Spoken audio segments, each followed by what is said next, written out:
So I have a question around the piece of this part of fixing others, but like allowing them to meet all parts of themselves and establish a relationship with those parts. Now, I found out in my own journey that I'm still trying to establish a relationship with all my parts.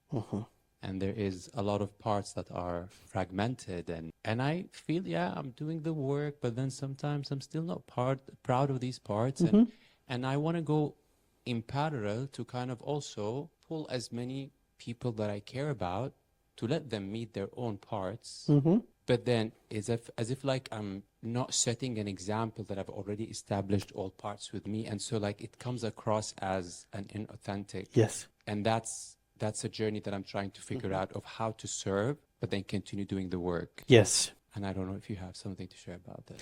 Just like me, I am what do you call that? A work in progress. And I am perfectly imperfect. I have not established relationship with all my parts. I'm discovering new parts all the time. And sometimes I'm very harsh on myself, and I don't love myself in those parts all the time. And yet I don't carry the imposter syndrome of like, oh, therefore I can't do this work. This work doesn't promise that as a facilitator, you need to have your shit together. The transmission is one of compassion. And compassion means we're human. And we don't need to be enlightened or a guru or have our complete whole integrated selves on board in order to be qualified to serve and to support and to help others. I need to be real. That's the primary piece. And I need to be in devotion to my own evolution. That's important. But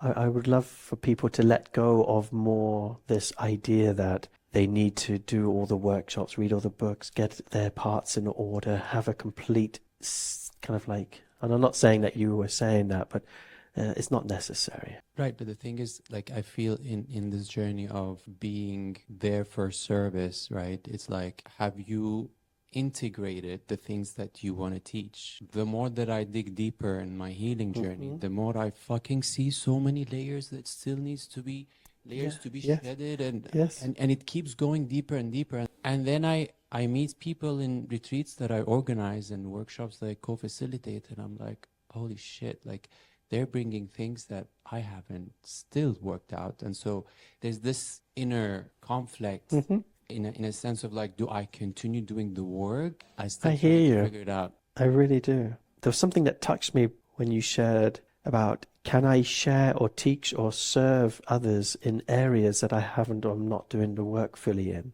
Yes, actually, I've been doing that all my life. When I started when I was 19, I was bringing through stuff that I had no right to talk about, given I was 19 years old. And I was talking about relationships and kids. And I was like, it doesn't make any sense. And yet the channel was clear. And I knew what they needed, even though I had no embodied reality of that lived in my life. And I feel like I've been playing catch up with the frequency. In other words, Heart IQ came to me as a download, right, in the middle of the night in the year 2000. It came as a transmission. And since that day, the last 24 years has been me, the human, playing catch up with this frequency. And I'm not there yet, but I'm getting closer. If I had said no to starting until I had caught up, it would have been the trap of my life. And I would have used hypocrisy as a reason not to go on the journey, because it's been me doing the work that has brought me closer to the alignment. In other words, we teach what we need to learn the most. Be the source of that which we want others to experience and for us to experience. And I think it takes a certain amount of arrogance and confidence, and also living with this conflicted question. I think you have to be good with that conflict, because I feel it all the time. So it becomes more of a confidence game to just show up. It's about being willing. I think it's that. It's being willing to just show up and not let your own fear of hypocrisy get in the way of you serving in the way that you can, because you have a beautiful heart. This is everybody here, but you have so much to give, and to wait because this inner conflict still plays out does not serve the world. We don't really have time to wait for your inner conflicts to resolve, right? In terms of what's happening here, we need leaders to step up and bring what they can and not wait. Really, it's not a waiting game anymore.